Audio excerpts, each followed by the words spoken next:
Yabona uma ungazazi wena uzoyitshela ukuthi uyilento iyona kanti wenziwa abantu, awukho njalo. Bese ubona izinto zakho zingalungi, uba sendaweni wrong ngesikhathi esirong, uqala izinto ezirong uyishiye endleleni ngoba awunakile ukuthi wena uthelelwa abantu nge-energy yabo wena ongenayo.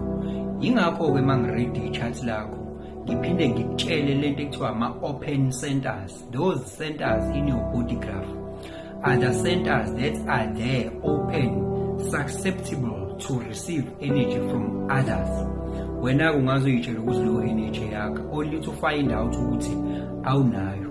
Yabona lama phrases afana nokuthi umfana must, indoda must, umuntu wesifazane must, umZulu must, umuntu osebenzayo must. Yabo lonke lezo zinto lezo, it's a conditioning, and you have grown so old with the conditioning from the society.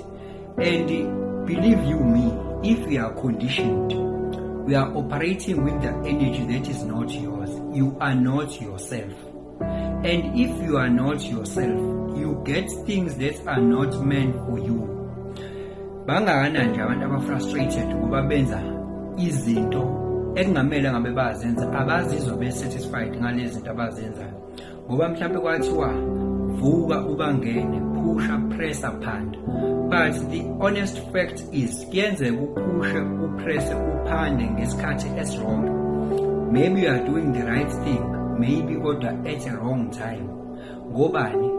The authority ekumele ngabe iyakutshela ukuthi yenzani wena uyithatha ngaphandle ibikhona la kuwena ngaphakathi. That is why again, if nikuredela i-chat lakho, I'm telling you the authority that you should consult before you take a decision to or not to, because kungathiwa manje asenza ukuthi, and you don't consult to the internal authority that is within you, uyayenza nawe leyo nto because uzwa kuthiwa asenze, uyenza nawe only to find out ukuthi mhlambe out of 20 people ubeyedwa kuphela umuntu obethunyiwe kuyona yonke leyo nto, or bebe-5 for that matter.